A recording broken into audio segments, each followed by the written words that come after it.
নিশ্চয়ই বদনজর সত্য। জিন ভূত এগুলো একই জিনিস, এই জন্য বিশ্বাস করি।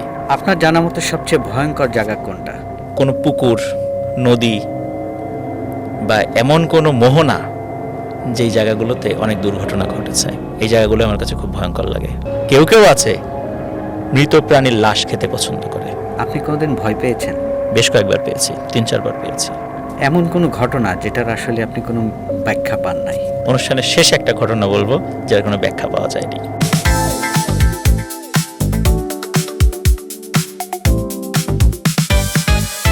কিছু ঘটনা আমরা চোখে দেখি, কিছু ঘটনা ক্যামেরায় বন্দী হয়।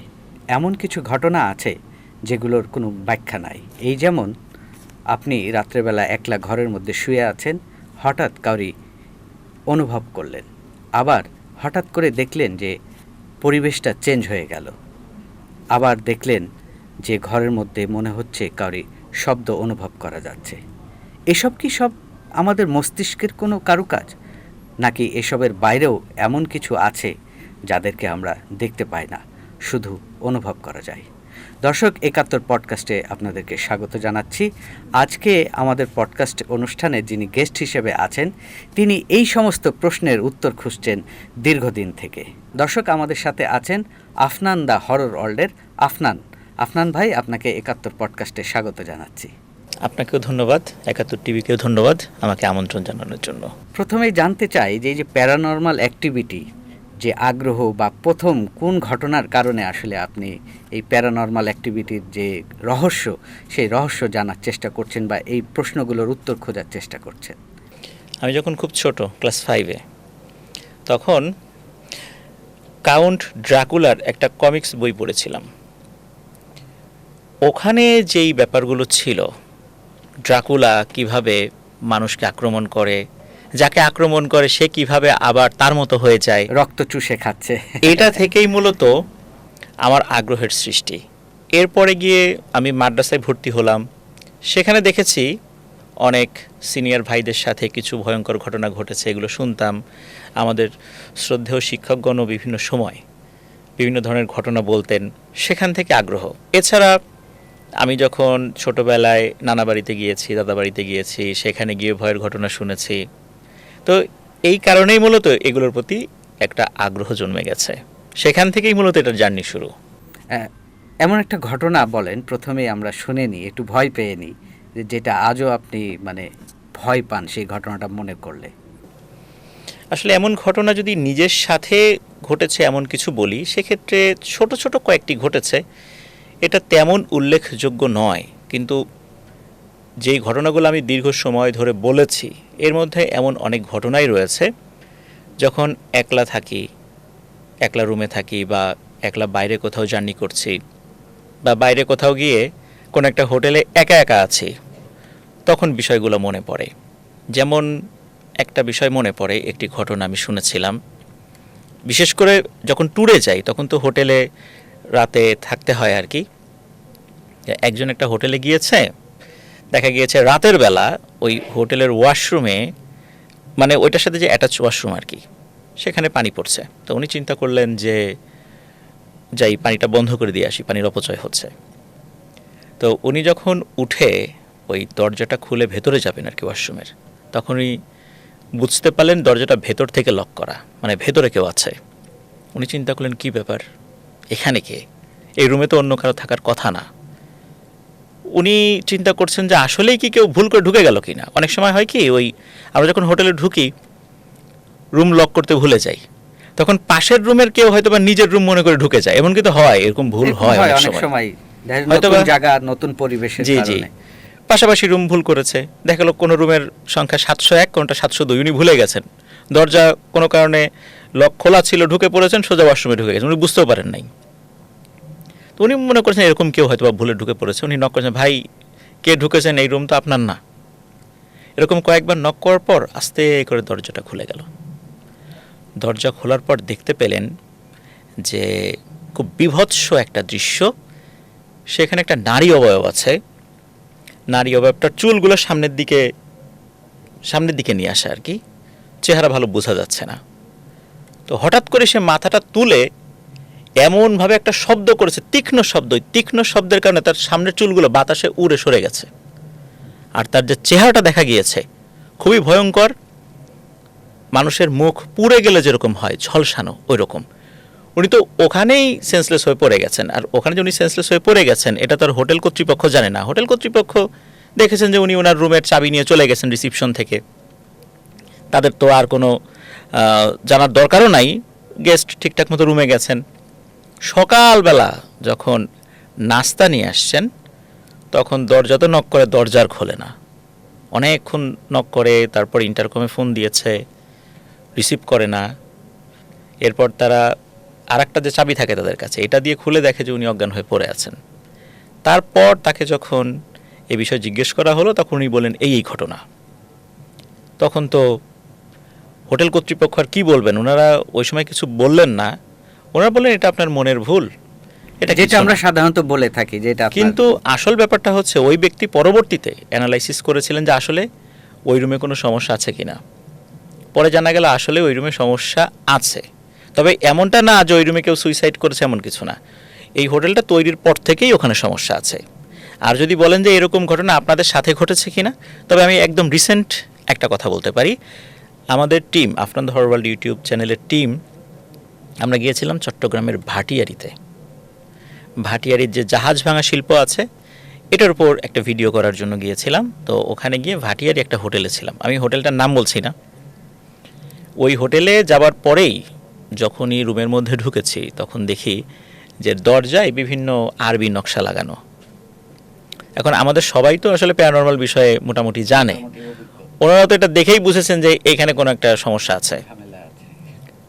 আমরা কিন্তু জিজ্ঞেস করেছি যে এগুলো লাগানো কেন, তো ওনারা বলছেন অনেক পুরনো হোটেল তো এমনি লাগানো। ওনারা ওনাদের মতো করে কথা বলে চলে গেছেন। আমি ঘুমিয়েছি, আমি কিছুই টের পাইনি রাতের বেলা। সকালবেলা আমার যে মডারেটর রাকিব, সে আমাকে বলছে ভাই আপনি কিছু বুঝতে পারছেন? আমি বলি না, আমি তো কিছু বুঝতে পারিনি। তো রাকিব বলছে ভাই রাতের বেলা তো আসছিল। কে আসছিল? বলে রাতের বেলা যাদের আসার কথা তারাই আসছিল, আমি তো টের পাইছি। কিভাবে? তখন সে বলল যে রাতের বেলা শব্দ করেছে জানালায়, অথচ ওই জানালার ও পাশে কিন্তু কাঁচ লাগানো, মানে জানালার ও পাশেও আর একটা কাঁচ লাগানো যাতে বাইরে থেকে সাউন্ড না আসে, সেখানে কেউ আসার সুযোগই নাই। এরপর আমরা তো ওখান থেকে চলে আসি, ওই সময় কিছু বলি নাই। পরবর্তীতে হোটেল কর্তৃপক্ষের সাথে আমরা যোগাযোগ করেছি, তারপর ওখানে থাকা স্থানীয় কিছু ব্যক্তির নাম্বার নিয়েছিলাম, তাদের সাথে যোগাযোগ করেছি। পরে জানলাম যে এটা অনেক আগে থেকেই একটা হন্টেড প্লেস। ওখানে পরবর্তীতে হোটেল তৈরি হয়েছে, আগে অন্য স্থাপনা ছিল, তো যার কারণে বিভিন্ন ধরনের সমস্যা হয়েছে। দরজায় বিভিন্ন ধরনের নকশা লাগানো আছে, আরবি নকশা। তো আল্লাহর রহমতে আমাদের সাথে বড় ধরনের কোনো সমস্যা হয়নি, তবে ওই হোটেলেই বড় ধরনের সমস্যা হয়েছে আমাদেরকে। ইতিহাস আছে। হ্যাঁ, সেই হোটেলের স্টাফরা আমাদেরকে বলেছেন, যেহেতু ওটা একটা হোটেল, ওখানে অনেক গেস্ট আসেন, যার কারণে এই ঘটনাগুলো ওভাবে বিস্তারিতভাবে হোটেলের নাম বলে বা বিস্তারিত একদম পুঙ্খানুপুঙ্খ লোকেশন বলে আমরা সেটা বলিনি, কারণ না আমরাও বলতে চাই সেটা ঠিক হবে না, এটা আসলে ব্যবসায়িক ক্ষতি হোক, এটা বিশেষ করে একা থাকলে সমাধান। জি একা থাকলে এই ঘটনাগুলোর কথা মনে পড়লে ভয় লাগে। আর সমাধানের কথা যেটা বললেন, যেই জায়গাগুলো অনেক আগে থেকে হন্টেড, ধরুন যে আপনার পূর্বপুরুষ থেকে একটা জায়গায় আপনারা বসবাস করছেন, আমি এসে আপনাদেরকে ওখান থেকে উচ্ছেদ করে দিলাম, আপনারা চলে গেলেন, ঠিক আছে, আশেপাশেই আছেন, আপনারা যতবার আপনাদের ওই জায়গার পাশ দিয়ে যাবেন আপনাদের মনের মধ্যে কিন্তু ক্ষোভ সৃষ্টি হবে। আমরা সেই জায়গায় আসি। আফনান ভাই, এই যে বললেন যে ওরা আসছিল গল্পের মাঝে, আসলে ওরা কারা? আমরা যেমন আমাদের ধর্মীয় দৃষ্টিকোণ থেকে বলি জিন, অনেকে বলে ভূত, অনেকে বলে প্রেতাত্মা, এই যে মানে এক একটা নাম, আসলে এরা কারা এটা নিয়ে যদি আসলে বলতে গেলে সবাই একই। আমরা বলি যে জিন আছে ভূত নাই, আসলে জিন শব্দটা তো আরবি, ভূত শব্দটা অন্য ভাষার, তাই না? তবে ভূত বলতে সাধারণত যেটা বোঝায় তা হচ্ছে যে ভয়ঙ্কর যে জিনগুলো মানুষের ক্ষতি করে, বিভৎস, এদেরকে সাধারণত ভূত বলা হয়। আর প্রেতাত্মা বলতে আমরা যেটা বুঝি যে এখানে আত্মার একটা সম্পর্ক রয়েছে, মৃত্যুর পরেও কখনো কখনো কোনো মানুষকে দেখা যায়, তখন আমরা এদেরকে প্রেতাত্মা বলি। মূলত এটা হচ্ছে কারিন জিন, মানুষ মারা গেল তার সাথে থাকা কারিন কিন্তু মরে না, তারা জীবিত থাকে, তখন ওই মানুষের রূপ ধরেই কারিনদেরকে দেখা যায়। এদেরকে অনেক সময় অনেকে প্রেতাত্মা বলে। কারিন আর মানুষের সাথে সম্পর্কটা কি সেটা মানুষের জন্মের সাথেই তার একটা সঙ্গী আল্লাহ তাআলা যুক্ত করে দেন, সেও একটা জিন। কারিন শব্দের অর্থই হলো সঙ্গী। তো এই জিনটার মানে বৈশিষ্ট্য, আমার জন্মের সাথে বা আপনার জন্মের সাথেও একটা জিনের জন্ম জি। হয়েছে এরকম কি? জি, সবসময় আমাদের সাথেই থাকে। আমরা যে এলেম অর্জন করি সেই এলেমটা তারাও কিন্তু রপ্ত করে ফেলে, যার কারণে মানুষ মারা গেলেও ওই ব্যক্তির কারিন কিন্তু থেকে যায়। ওই ব্যক্তি বিভিন্ন সময় মানুষের রূপ ধরে আসে। তখন আমরা বলি যে ওর আত্মা ঘুরে বেড়াচ্ছে, ওর অপঘাতে মৃত্যু হয়েছে, ওর আত্মা ঘুরে বেড়াচ্ছে। আসলে মানুষের মৃত্যুর পর তার রূহটা কিন্তু বারজাখে চলে যায়, কিন্তু তার কারিন থেকে যায়। ওই কারিনগুলো মানুষের সামনে মাঝে মাঝে চলে আসে, ভয় দেখায়, তখন আমরা বলি এর আত্মা ঘুরে বেড়াচ্ছে। এইখানে আমার একটা প্রশ্ন আছে যে আমার সাথে তার জন্ম হলো কিন্তু আমার সাথে তার মৃত্যু হলো না, এটা কেন? এটা আল্লাহ ভালো জানেন। সব বিষয় তো আসলে আমরা বলতে অবশ্যই, পারবো না। তাদের অবশ্যই। হায়াত যতদিন থাকবে আল্লাহ তাআলা তাদেরকে জীবিত রাখবেন। তবে সাধারণ যে জিন, তাদের থেকে কারিন জিনের বৈশিষ্ট্য আলাদা। কারিনকে অ্যাক্টিভ করা বা কারিনকে জাগ্রত করা, তাদেরকে দিয়ে কাজ করানোর যে সাধনা, এটা কিন্তু অত্যন্ত কঠিন এবং ঝুঁকিপূর্ণ সাধনা। এটা সাধারণ জিন সাধনার মতো জিনিস না। এই কাজ যারা করেন তারা অত্যন্ত দুঃসাহসী ব্যক্তি। না, আমরা সাধনার গল্পে আসব, তার আগে একটু ছোট ছোট বিষয়গুলো আমিও ব্যক্তিগতভাবে পরিষ্কার হতে চাই। যে যেমন আমি একটা নতুন জিনিস আপনার কাছ থেকে জানলাম যে আমার সাথে একজন জিনের জন্ম হয়েছে বা আমার পাশে আশেপাশেই, মানে তাহলে তার অবস্থান আসলে সে কি কাজ করে সেটা নিয়ে যদি একটু তার বলতেন। কাজই আমাদের সাথে থাকা এবং আমাদেরকে কুমন্ত্রণা দেয়া, খারাপ কাজে উদ্বুদ্ধ করা। কেন এটা? এটা আল্লাহ তাআলা তাকে দিয়ে দিয়েছেন। রাসূলুল্লাহ সাল্লাল্লাহু আলাইহি ওয়াসাল্লামের সাথে যে কারিন জিন ছিল, সে কিন্তু মুসলিম হয়ে গিয়েছিল এবং তাকে শুধু ভালো পরামর্শই দিত। আর আমাদের কারিনগুলো আমাদেরকে শুধু কুপরামর্শ দেয়। এই জন্য রাসূলুল্লাহ সাল্লাল্লাহু আলাইহি ওয়াসাল্লাম কিছু আমল শিখিয়ে গিয়েছেন। যেমন দেখেন, আমরা যখন কোনো জিনিস খাই, বিসমিল্লাহ বলে খেতে হবে। এর পেছনে কারণটা কি? কোনো পড়া যখন আমরা পড়ব, বিসমিল্লাহ বলে শুরু করতে হবে। যে কোনো ভালো কাজ বিসমিল্লাহ বলে ডান পাশ থেকে শুরু করতে হবে। তা যদি আমরা করি, আমাদের সাথে থাকা কারিন কিন্তু সেটা অ্যাবজর্ব করতে পারে না। আমরা যে খাবারগুলো খাচ্ছি, এই খাবারের মধ্যে কিন্তু দুই ধরনের এনার্জি রয়েছে। এক হচ্ছে রুহানি এনার্জি, আর একটা হচ্ছে সাধারণ যে উপাদানগুলো, যেটা আমাদের শরীরটা অ্যাবজর্ব করে। শরীরটা কিন্তু ঠিকই অ্যাবজর্ব করে নিচ্ছে, কিন্তু রুহানি এনার্জি, যেটা দ্বারা আমাদের রুহটা শক্তিশালী হবে, এটা কিন্তু কারিন অনেকটা অ্যাবজর্ব করে ফেলছে, মানে শুষে নিচ্ছে, কারিন শক্তিশালী হয়ে যাচ্ছে। আমরা যদি বিসমিল্লাহ বলে খাই, এইটা রুহানি শক্তিটা আমাদের ভেতরে আসবে, কারিন দুর্বল হবে। কারিন আমাদেরকে সহজে ওয়াসওয়াসা দিতে পারবে না, খারাপ কথা বলতে পারবে না, খারাপ পথে পরিচালনা করার জন্য তার যে কুমন্ত্রণা, এটা সে দিবে, তবে সে দুর্বল হয়ে যাবে। যদি আমরা ভালো কাজগুলো ডান পাশ থেকে শুরু করি, বিসমিল্লাহ বলে শুরু করি। এই জন্য কিন্তু বিসমিল্লাহ বলে আমাদের সব কাজ করার কথা বলা হয়েছে। অনেক কিছুর ব্যাখ্যা আমরা জানি না, কিন্তু হাদিসে যেভাবে আছে সেভাবে যদি আমরা চলি, তখন দেখা যাচ্ছে যে আমাদের এই কারিন জিনগুলো আমাদের উপর সহজে প্রভাব বিস্তার করতে পারে না। হ্যাঁ, করে, খুব বেশি না। কিন্তু এটা যদি না করি, তাহলে আমাদেরকে ওটা গ্রাস করে ফেলবে, আমরাই তার নিয়ন্ত্রণে চলে যাব। আপনি যেহেতু এই সমস্ত প্যারানর্মাল নিয়ে গবেষণা করছেন, এটার আসলে বৈজ্ঞানিক ব্যাখ্যাটা কি আসলে? আসলে সব জিনিসের তো বৈজ্ঞানিক ব্যাখ্যা হয় না, কারণ আমরা মনে করি যে বিজ্ঞান যারা, বিশেষ করে আমরা যারা প্যারানর্মাল বিষয় নিয়ে গবেষণা করি বা চিন্তা করি, এই বিষয় নিয়ে সবসময় একটা মানে চিন্তার মধ্যে, আলাপ আলোচনার মধ্যে থাকি। আমরা বিশ্বাস করি যে বিজ্ঞান এখন যে লেভেলে আছে, তার থেকে আরও অনেক উঁচুতে গেলে এই ফ্রিকোয়েন্সিগুলো ধরতে পারবে, এই এন্টিটিগুলোর উপস্থিতি ধরতে পারবে। এখনও ওই লেভেলে যায়নি। দেখুন, এই যে এখনও তো বিজ্ঞানের অনেক সীমাবদ্ধতা রয়েছে। আমরা যে পরমাণুর কথা বলছি, পরমাণু কি সরাসরি মাইক্রোস্কোপে ওভাবে দেখা যাচ্ছে? এটাকে আরও আপগ্রেড করতে হবে, এটার সীমাবদ্ধতা রয়েছে। তারা চেষ্টা করে যাচ্ছেন, তারা সেখান থেকেই বিভিন্ন ধরনের কাঠামো তৈরি করেছেন যে এটার ভিতরে এটা আছে, কিন্তু সরাসরি কিন্তু আমরা এখনও ওভাবে দেখতে পাচ্ছি না, বা সেটা যদি ওই ধরনের যন্ত্র আবিষ্কৃত হয়েও থাকে, সেটা এখন আমাদের সামনে অ্যাভেলেবল হয়নি। হয়তো বিশেষ কোনো গবেষণাগারে সেটা আছে। কিন্তু আমি যেটা বলতে চাচ্ছি তা হচ্ছে যে বিজ্ঞানের যে সীমাবদ্ধতাগুলো রয়েছে, সেই সীমাবদ্ধতাগুলো প্রতিনিয়তই তারা কাটিয়ে উঠছেন। যার কারণে একটা সময় দেখা গিয়েছে যে আগের যে সমস্ত বৈজ্ঞানিক যন্ত্রপাতি সেখানে কিন্তু বিভিন্ন ধরনের ফ্রিকোয়েন্সিগুলো আগে ধরা পড়তো না। এখন নিত্য নতুন অনেক ধরনের যন্ত্রপাতি হচ্ছে, বিভিন্ন ধরনের ক্যামেরা, খুব পাওয়ারফুল ক্যামেরাগুলো হচ্ছে, সেখানেও দেখা যাচ্ছে বিভিন্ন ধরনের এন্টিটির উপস্থিতিগুলো কখনো কখনো সামনে চলে আসছে, যেগুলো ব্যাখ্যা করা যাচ্ছে না। তা আমরা আশা করি যে ভবিষ্যতে এরকম সামনে আসবে, তখন ব্যাখ্যা করা যাবে।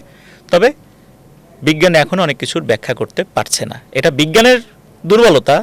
ইনশাল্লাহ একটা সময় তারা পারবে। একটা সময় যেমন হয়তো বা ফেরেশতা, ফেরেশতা- যখন আমরা ফেরেশতার উপর বিশ্বাস করি, আমাদের ইমানের যে বেসিক যেই বিশ্বাসগুলো রয়েছে তার মধ্যে একটা হচ্ছে ফেরেশতাদের উপর বিশ্বাস বা মালাক যেটা আমরা বলি। কিন্তু মালাকদের উপস্থিতি কি আমরা ধরতে পারি? জিনের উপস্থিতিও কখনো কখনো কোনো ক্যামেরা ধরা পড়ছে, কিছুটা হলেও টের পাওয়া যাচ্ছে, কিন্তু ফেরেশতাদের উপস্থিতি কি ধরা যাচ্ছে? কিন্তু আল্লাহ তাআলা তো পবিত্র কোরআনে ফেরেশতাদের সম্পর্কে বলেছেন, বা এবং আরো অন্যান্য ধর্মগ্রন্থেও কিন্তু আমরা তাদের অ্যাঞ্জেল উপস্থিতি- সম্পর্কে অ্যাঞ্জেল বলা হয়েছে, সম্বন্ধে বলা কিন্তু আছে। তাদেরকে তো এখনো আমরা দেখি না বা তাদের উপস্থিতিও টের পাই না, বা তাদেরকে বৈজ্ঞানিকভাবে উপস্থাপন করার মতো কোনো অবস্থা আমাদের এখনো হয়নি। একটা সময় হয়তো বা হবে, তখন মানুষ যারা এখনো বিশ্বাস করছে না তারা করবে, তবে আমরা বিশ্বাস করি এগুলো। আফনান ভাই, আপনি ধরেন যে কোনো হন্টেড হাউসে গেছেন বা এরকম তা আবিষ্কার করতে গেছেন যে আসলে এখানে কারো উপস্থিতি আছে কিনা, তখন কি ধরনের যন্ত্র বা কিভাবে এটা করেন? আসলে যারা এই ধরনের কাজগুলো করে থাকেন তারা কয়েক ধরনের যন্ত্র নিয়ে যান, থার্মাল স্ক্যানারগুলো নিয়ে যান, তারপর দেখা যাচ্ছে যে আপনার যে একটা মেশিন আছে কেটোমিটার বলে আর কি, এটা নিয়ে যান।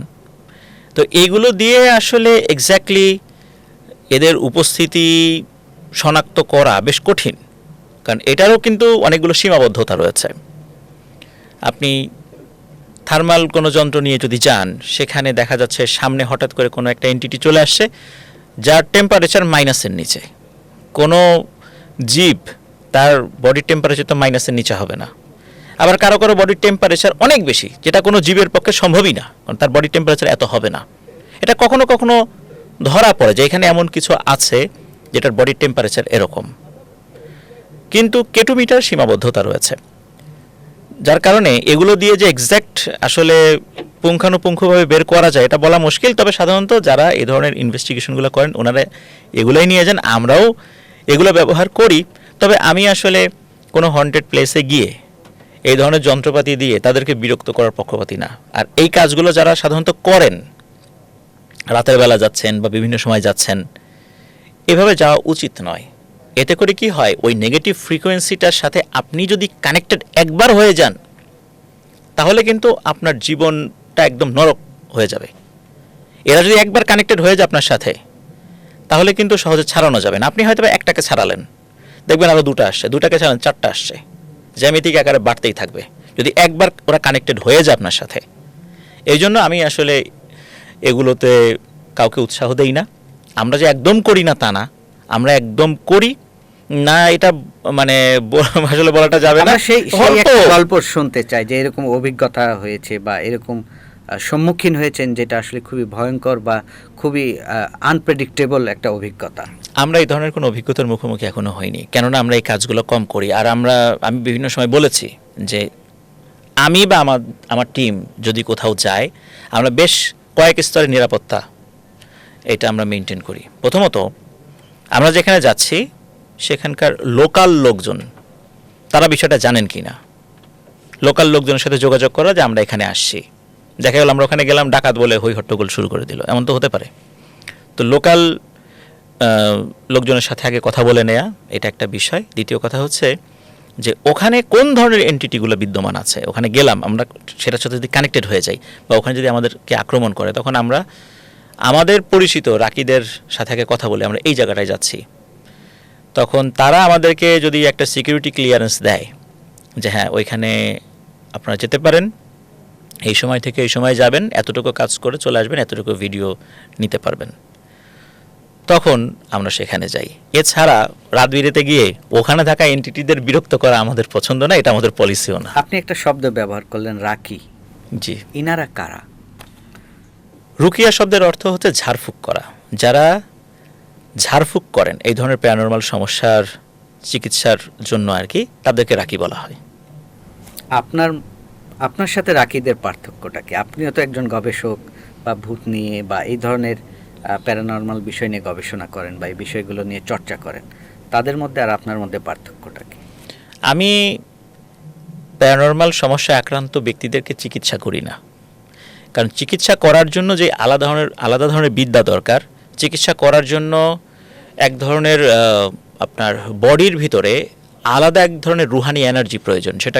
সেটা আপনি নির্দিষ্ট প্রক্রিয়ার মাধ্যমে আপনি একজন ভালো দক্ষ ওস্তাদের সান্নিধ্যে থেকে এগুলো আস্তে আস্তে শিখতে হবে, সাধনার মাধ্যমে আস্তে আস্তে শিখতে হবে। ইউটিউব দেখে বই পড়ে এটা শেখার জিনিস না। যদি আপনি বই পড়ে আর ইউটিউব দেখে শিখতে যান তাহলে বিপদে পড়বেন। এটা একজন অভিজ্ঞ ব্যক্তির সান্নিধ্যে থেকে শিখতে হবে। কতটুকু কাজ আপনি করবেন, যেমন ধরুন এখানে তো বেশ কয়েকটা ক্যামেরা আছে, তো এখানে দেখা যাচ্ছে একজন অভিজ্ঞ ব্যক্তি আছেন, তার থেকে কম অভিজ্ঞ ব্যক্তিও আছেন। তো ওই অভিজ্ঞ ব্যক্তির অধীনে উনি থাকছেন, ওনার কোনো প্রবলেম হলে উনি তাকে বলছেন যে ভাই এই সমস্যাটা কীভাবে সলভ করবেন, উনি কিন্তু সাথে সাথে দেখিয়ে দিচ্ছেন। উনি যখন দেখিয়ে দিলেন উনি বুঝতে পারলেন ঠিক এই ধরনের সমস্যায় ভবিষ্যতে কীভাবে উনি কাজ করবেন, সলভ করবেন। ঠিক তেমনি এই বিষয়গুলো অভিজ্ঞ ব্যক্তিদের সাথে থেকে ধাপে ধাপে প্র্যাকটিক্যাল এক্সপেরিয়েন্স নিয়ে শিখতে হয়। এটা বই পড়ে আর ইউটিউব দেখে শেখার জিনিস না। আমি কিন্তু বর্তমানে দেখছি এরকম অনেকেই রুকিয়া সেন্টার খুলে বসে আছেন। পরে আমি যখন কয়েকজনের সাথে কথা বললাম যে আপনি কোথায় শিখেছেন এটা, বলে আমি একটা কোর্স করেছি। কিসের কোর্স? 7 দিনের কোর্স। এটাও 7 দিনের আমি বললাম 7 দিনের কোর্সে 21 দিনের কোর্সে আপনি রুকিয়া শিখে ফেলেছেন? বলে হ্যাঁ শিখেছি। তো আরেকজনে বললাম আপনি কোথা থেকে শিখছেন? বলে ভাই ওই যে আরবের বা মধ্যপ্রাচ্যের বা মিশরীয় আফ্রিকান যে সমস্ত বড় বড় রাকিরা রয়েছেন তারা যে পদ্ধতিতে রুকিয়া করেন তার ভিডিওগুলো আমি দেখেছি, সেই অনুযায়ী করে কাজ তো হচ্ছে।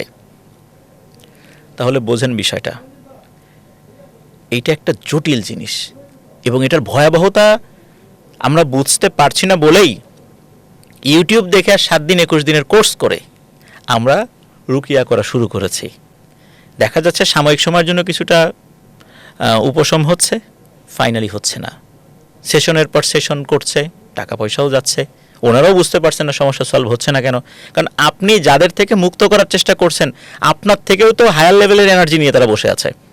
তা তাদের ওই এনার্জিটাকে দুর্বল করার জন্য তাদের থেকেও তো হায়ার লেভেলের এনার্জি আপনাকে নিয়ে রাখতে হবে। এটা তখনই হয় যখন আপনি ভালো অভিজ্ঞ কোনো ব্যক্তির সান্নিধ্যে থেকে আস্তে আস্তে এটা শিখবেন এবং উনি যতটুকু পারমিশন দেবেন ঠিক ততটুকুই চিকিৎসা করবেন।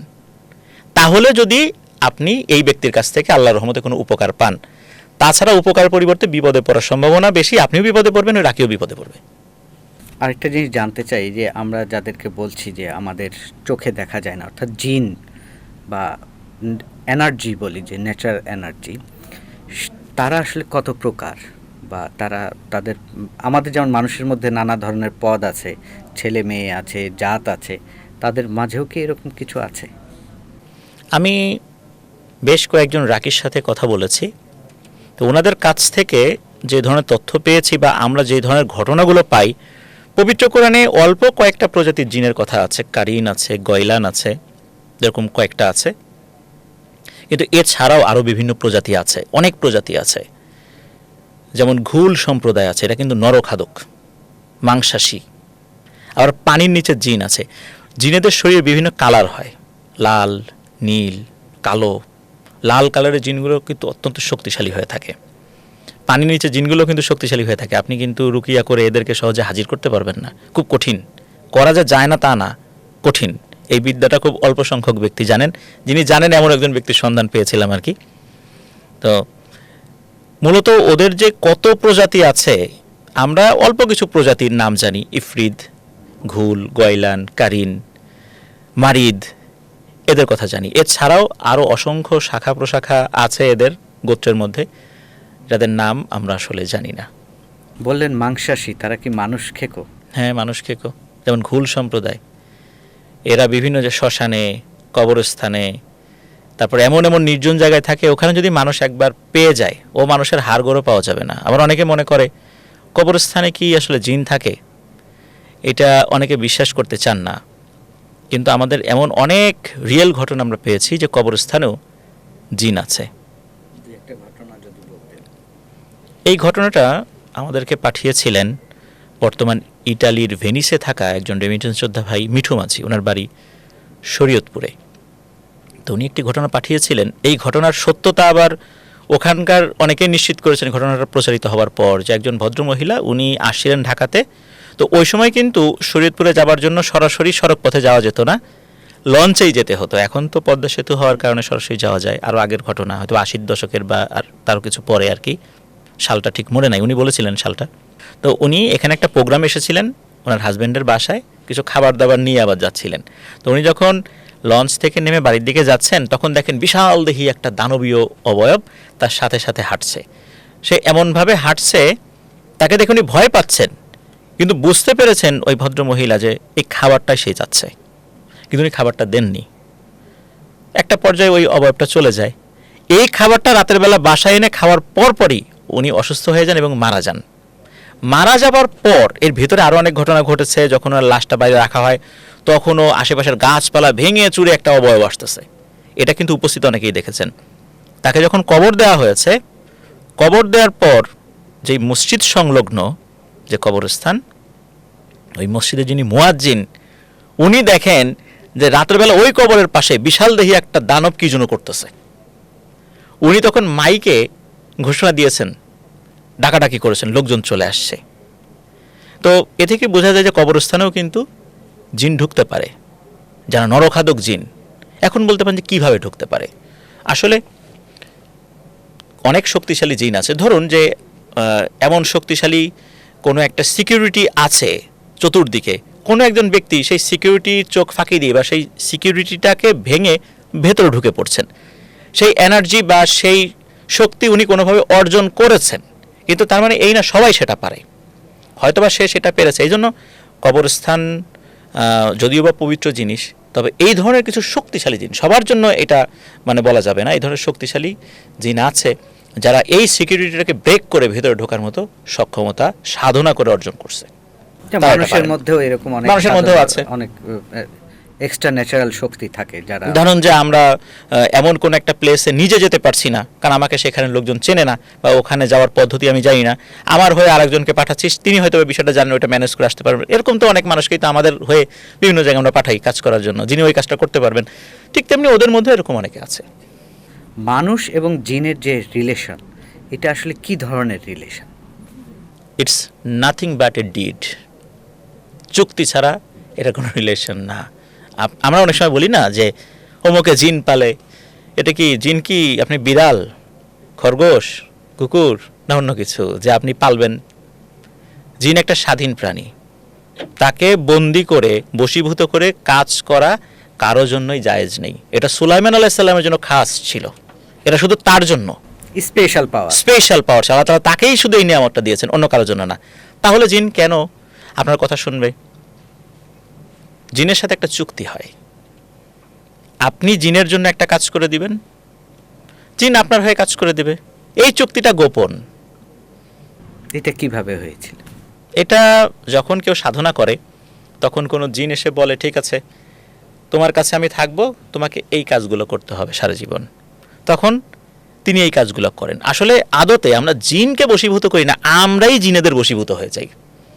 আমরা জিনকে কন্ট্রোল করি না, জিন আমাদেরকে কন্ট্রোল করে। তবে এর বাইরেও জিনেদের সাথে মানুষের সম্পর্ক হতে পারে। সেটা কিভাবে? অনেক বুজুর্গ ব্যক্তি, তাদের আমলের কারণে অনেক জিন আসেন আমল শেখার জন্য, তাদের সান্নিধ্যে থেকে কিছু সওয়াব অর্জন করার জন্য। অনেক সময় হয় না যে আমরা কিছু মানুষদেরকে বলি আন্তরিকতার কারণে, ভাই আপনাকে খুব ভালো লাগে, আপনার যদি কখনো প্রয়োজন হয় আমাকে বলবেন। তো ঠিক এইভাবে ওরা কখনো কখনো বলে। এইটা শুধু ভালো মানুষ, বুজুর্গ মানুষের ক্ষেত্রেই হয়ে থাকে, এছাড়া কিন্তু না। আবার কখনো ওরা এমনিতেই আসে, ওই যে বললাম ভালো লেগেছে এসেছে, এমনিতে করে দিচ্ছে, তবে সেই সংখ্যাটা খুব কম। আমরা যাদেরকে দেখি যারা জিন দিয়ে কাজ করছেন, ওনারা মূলত জিনকে বশীভূত করে কাজ করছেন এবং তাদের সাথে তাদের একটা চুক্তি আছে, দেনা পাওনার একটা বিষয়, দেনা পাওনার বিষয় আছে। এছাড়া আরও অনেক ধরনের বিষয় থাকতে পারে। যেমন কেউ যদি কর্ণ পিশাচিনী সাধনা করে, আপনি কর্ণ পিশাচিনী সাধনা যখন, এটা খুবই একটা কি বলবো, খুবই ভয়ঙ্কর একটা সাধনা। এটা করার পর যদি কর্ণ পিশাচিনীকে আপনি নিয়ে আসেন, একটা ডিফারেন্ট ভাইব্রেট ক্রিয়েট করে তাকে একটা আলাদা ডাইমেনশন থেকে আপনি নিয়ে আসছেন, এটাকে নিয়ে আসার পর ও যে শর্ত আপনাকে দেবে এটা মানতে আপনি বাধ্য। এটা খুব ভয়ঙ্কর টাইপের শর্ত হয়ে থাকে। যারা কর্ণ পিশাচিনী সাধনা করেন ওনারা খুব বেশি দিন আসলে বাঁচেন না, কারণ ওদের ওই শর্ত পূরণ করতে করতেই জীবন শেষ। আমি সেটা বলছি না সঙ্গত কারণে যে কি কি বিষয়, তবে এগুলোর মোটেও ভালো কিছু না। তো এই জন্যই বলছি জিনের সাথে মানুষের সম্পর্ক যে কয়েক ধরনের হয়ে থাকে তার মধ্যে ম্যাক্সিমাম হচ্ছে চুক্তিগত সম্পর্ক। এছাড়া বৈবাহিক সম্পর্ক হয়ে থাকে, বৈবাহিক সম্পর্ক হতে পারে, তবে সেটা ইসলাম অ্যালাউ করে না। কেউ কেউ বলছেন এটা জায়েজ।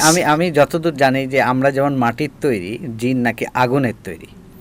তো এইটা বৈবাহিক সম্পর্ক কিভাবে আসলে মেনটেন করা বা আমার কাছে যতগুলো ঘটনা বায়োলজিক্যাল এসেছে, যদি আমি সাধারণভাবে চিন্তা করি, এটা যদি আমরা ঐতিহাসিকভাবে আমরা যদি চিন্তা করি বা ঘাটাঘাটি করি তাহলে আমরা রানী বিলকিসের কথা চিন্তা করতে পারি। ওনার বাবা মানুষ, মা কিন্তু জিনেদের মধ্যে ছিলেন। তো এটা হতে পারে, তবে ইসলাম এটাকে অ্যালাউ করে না। আর কথা হচ্ছে যে জিনেদের যে শারীরিক বৈশিষ্ট্য, বায়োলজিক্যাল যে বৈশিষ্ট্যটা, এটা মানুষের থেকে আলাদা। ওরা যখন কোনো মানুষের কাছে আসে তখন তারা মানুষের মতো হয়েই আসে। তারা তো ইচ্ছাধারী জীব, তারা তাদের আকার পরিবর্তন করতে পারেন, যার কারণে তারা ওভাবেই আসেন, ওভাবেই সম্পর্কটা হয়। তারা যদি তাদের আসল সুরতে আসেন তাহলে তো আসলে বৈবাহিক সম্পর্ক হয় না। মানে ভয়ঙ্কর ওই সুরত দেখেই তো ভয় পেয়ে যাবে কোনো মানুষ, তখন তারা অন্য রূপে আসেন, যার কারণে এই ধরনের সম্পর্ক হয়। তবে এটা ইসলামে উৎসাহ দেয় না। কেউ বলেছেন এটা জায়েজ নেই, কেউ বলেছেন জায়েজ, তবে নিরুৎসাহিত করা হয়েছে। যদি এটাকে উৎসাহিত করা হয় তাহলে যেটা হয় তা হচ্ছে একটা সংকর প্রজাতি পৃথিবীতে সৃষ্টি হবে, যেটা যেটা জিনেদের জন্য হুমকি। তাদের যে তাদের জগতে যে ভারসাম্য রয়েছে এই ভারসাম্যটা নষ্ট হবে, এটা মনুষ্য সমাজেও এই ভারসাম্যটা নষ্ট হবে। এই জন্য আলেম ওলামারা কখনোই এটাকে উৎসাহিত করেননি। কেউ জায়েজ বললেও এটা বলছেন যে এটা জায়েজ কিন্তু এটা করা যাবে না, অনেকে বলছেন এটা করাই যাবে না, এটা হারাম। মানে ম্যাক্সিমাম আলেমরাই এটাকে একদম নিষিদ্ধ করছেন। সম্পর্ক হতে পারে বাট নিষিদ্ধ। আরেকটা বিষয় যে ধরুন পরি কারা? আচ্ছা, এখানে একটা মজার বিষয় আছে, সেটা হচ্ছে পার্সিয়ান মিথোলজিতে তারা পেরি শব্দটা ইউজ করত। পেরিটা তারা একটা অ্যাঞ্জেলিক একটা এন্টিটিকে ইন্ডিকেট করত, যার সুন্দর চেহারা, যাদের মধ্যে অসম্ভব রকমের হিলিং পাওয়ার রয়েছে, মানুষকে অনেক ধরনের জটিল রোগ থেকে উদ্ধার করতে পারে, নিরাময় করতে পারে, তাদের অসাধারণ চেহারা, সুন্দর, মানে নারী রূপে। তখন এই পেরি শব্দটাই আমরা পরি বলে আখ্যায়িত করি। জিনেদের মধ্যে যে নারী সম্প্রদায় রয়েছে তাদেরকে আমরা পরি বলি, তবে এই শব্দটা মূলত পার্সিয়ান মিথোলজি থেকে আসছে, পেরি থেকে পরি। মানে ওনাদের তো একটা নারী জাত আছে। জি, এই নারী জাতকে আমরা পরি বলি আর কি। আমাদের এখানে পরি বলি, এখন অন্য দেশে কি বলে এটা আমরা বলতে পারবো না, তবে এটা ওই ফার্সি শব্দ থেকে মূলত আমাদের এখানে আসছে। সম্পর্কে আরেকটু বলি যে আসলে আমরা তাদেরকে ভয় করব না ফ্রেন্ডশিপ করব না কি ধরনের রিলেশন মেনটেন করব তাদের সাথে, সেই জায়গাটা ছোট করে যদি বল। আসলে আমাদের ডাইমেনশন আলাদা, তাদের ডাইমেনশন আলাদা। তারা আগুনের শিখা দ্বারা তৈরি আর আমরা মাটি দ্বারা তৈরি। আমাদের শরীরের টেম্পারেচার, আমাদের শরীরের গঠন, ওদের সব কিছু আলাদা। তাদের সাথে সম্পর্ক করলে দেখা গিয়েছে কখনোই এর ফল ভালো হয় না। যেমন ধরেন যে আপনার সাথে কোনো কারণে আমার সম্পর্ক খারাপ হয়েছে, আপনাকে বললাম সরি ভাই, বা অনুনয় বিনয় করে আবার একটা সম্পর্ক সুন্দর করে তৈরি করলাম। কিন্তু এদের ক্ষেত্রে হয় কি, এরা খুবই একরোখা প্রকৃতির হয়। এরা যদি একবার একটা জিদ ধরে বসে, আপনি কোনোভাবে তাকে বোঝাতে পারবেন না। আপনি বুঝতে পারতেছেন যে তার কথাটা অযৌক্তিক, তারপরও কোনো যুক্তি দিয়ে তাকে বোঝাতে পারবেন না। তাদের মধ্যে এই একরোখা একগুয়েমি ভাবটা রয়েছে, যার কারণে তাদের সাথে সম্পর্কটা আসলে করলে সবসময় মানুষকেই তটস্থ থাকতে হয় যে আমার কোন ভুলটা হয়ে যায় যার কারণে ও ভুল ধরে।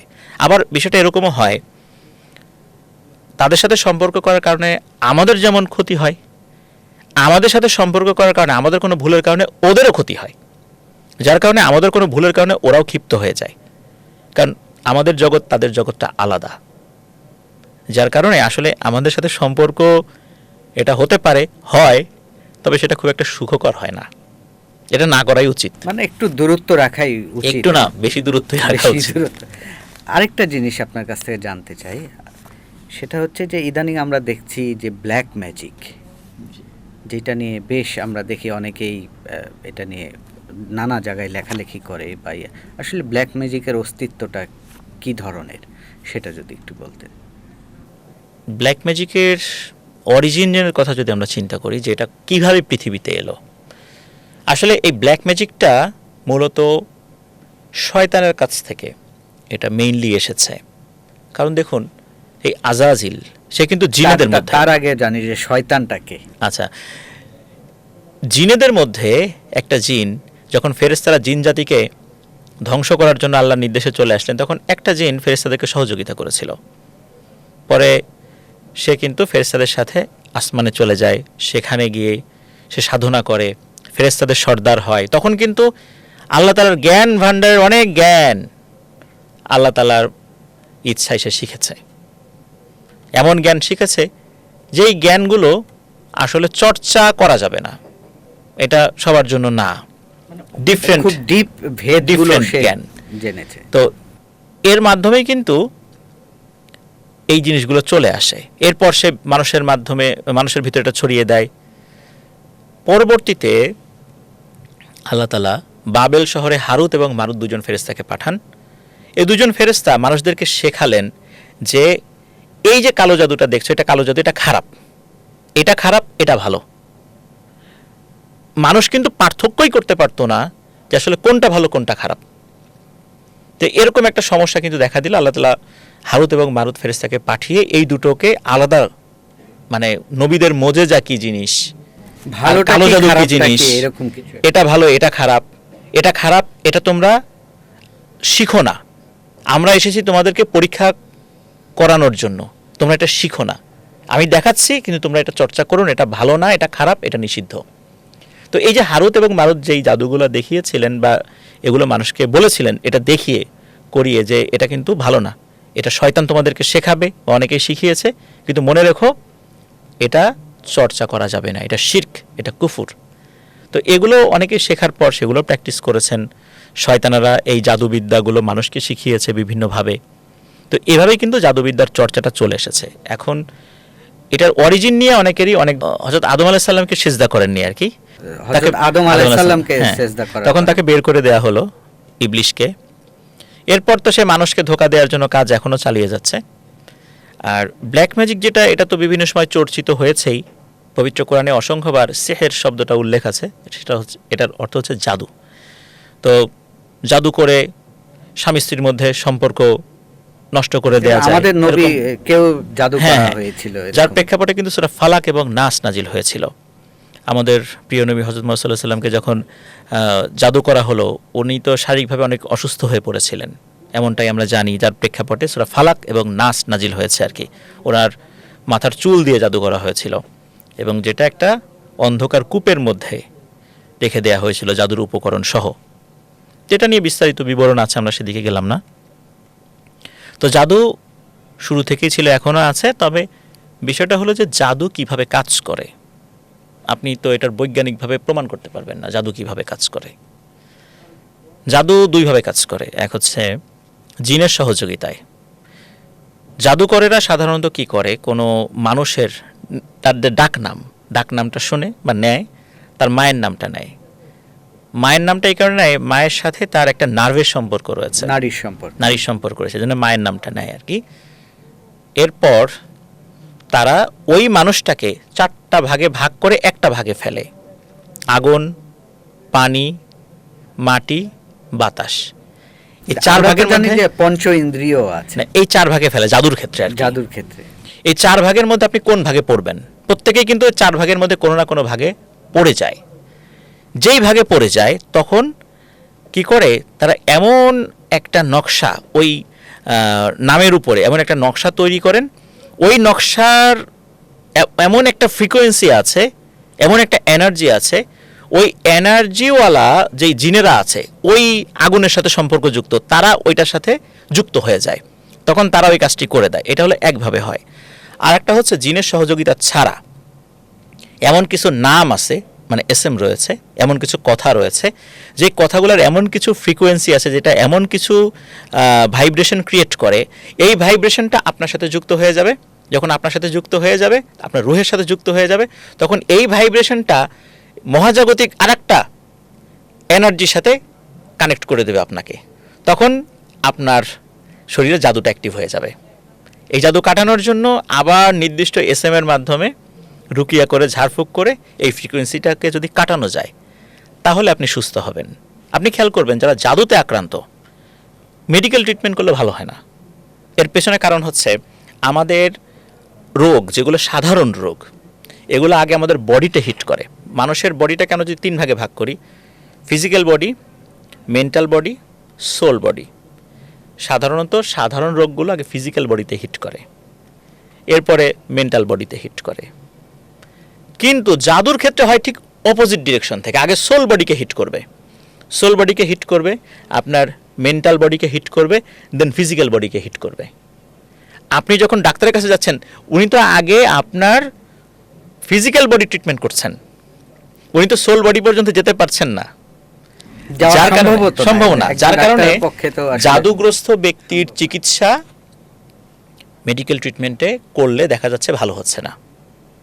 তখন কোনো অভিজ্ঞ রাকির কাছে যেতে হয়, উনি তখন ওই অপোজিট ডিরেকশন থেকে ট্রিটমেন্টটা শুরু করেন, সোল বডি থেকে শুরু করেন। সোল বডির সাথে যেই ফ্রিকোয়েন্সিটা যুক্ত সেটাকে যখন নষ্ট করে দেওয়া হয় এরপর automatically mental body physical body থেকে ওইটা নষ্ট হয়ে যায়। কিন্তু ফিজিক্যাল বডি এবং মেন্টাল বডিতে যে ক্ষতিটা হয়ে যায় এরপরে গিয়ে হচ্ছে আপনি মেডিকেল ট্রিটমেন্ট করলে এটা ভালো হবে আস্তে আস্তে।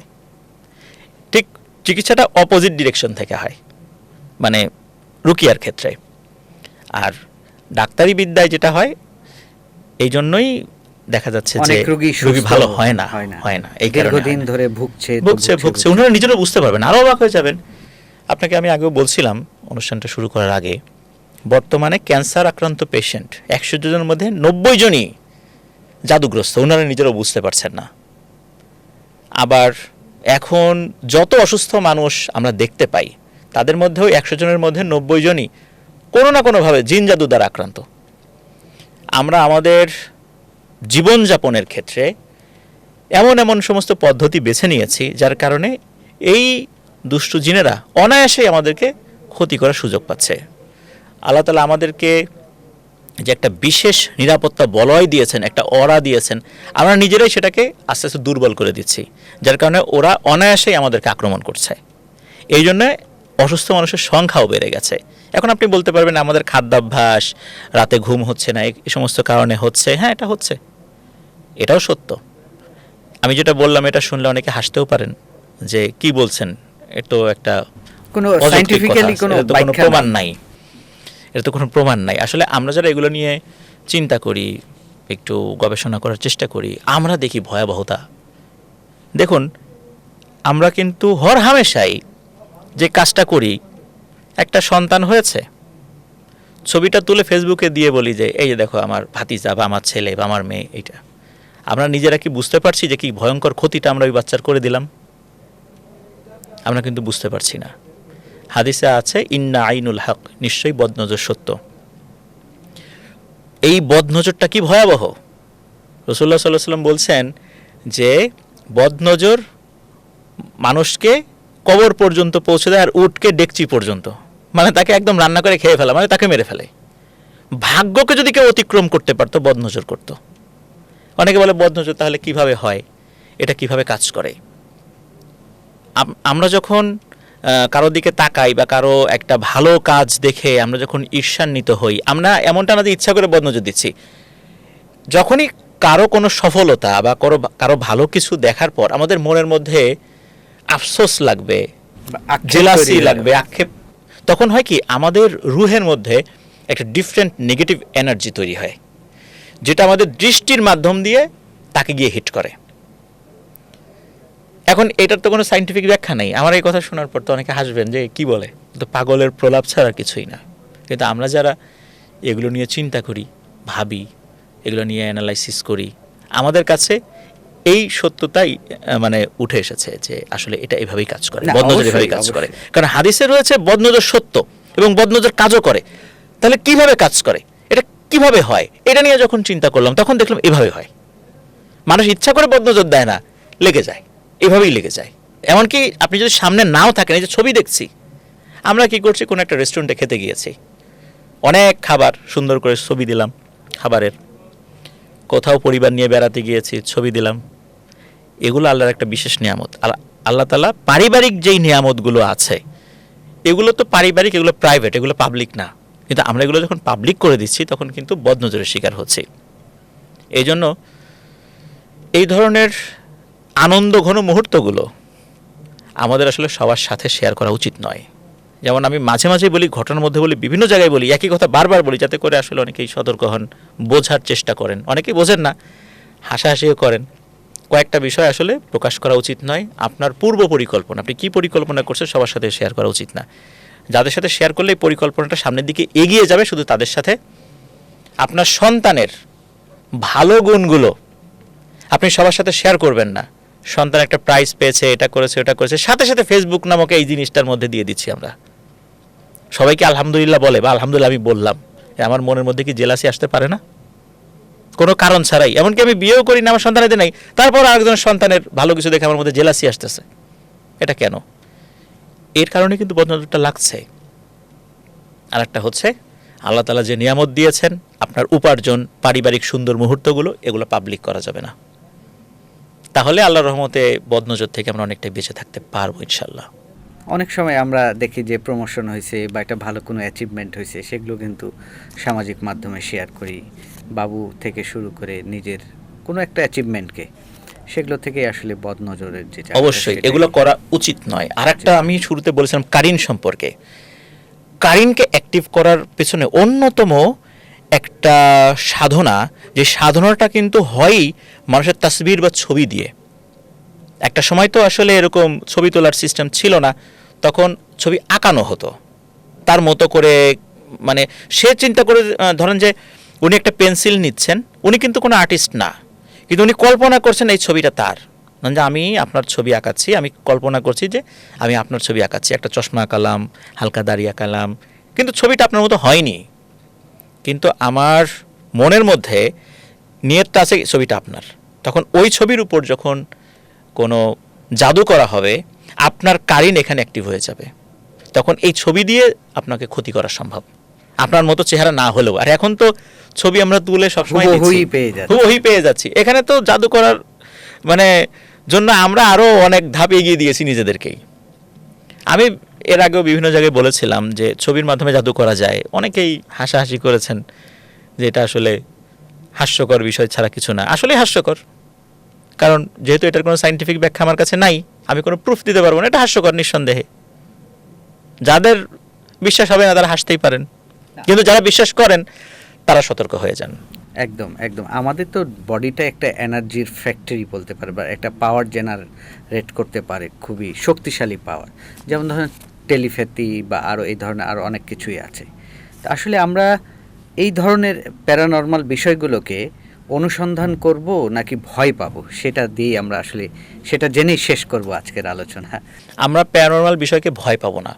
ভয় যদি পাই তাহলে বিপদ আরও বাড়বে।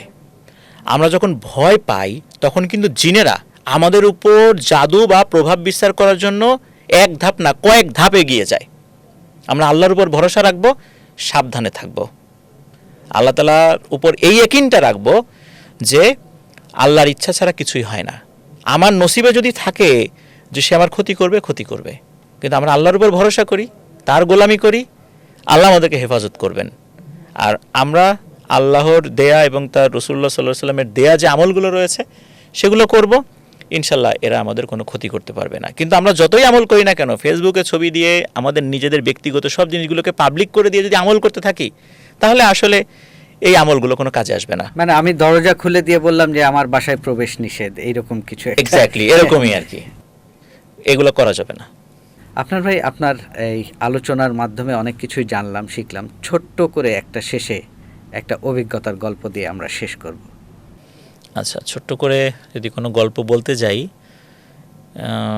অনেক গল্পই তো আসলে সবসময় বলি। আপনার যে চ্যানেলটি রয়েছে আফনান দ্য হরর ওয়ার্ল্ড, এখানে আমরা বহু গল্প, আমি নিজেও ব্যক্তিগতভাবে শুনি এবং ভয় পাই, ওয়াশরুমে যেতেও ভয় পাই। এটা অনেকের ক্ষেত্রেই হয়, আমি ওপেনলি ক্যামেরায় বললাম।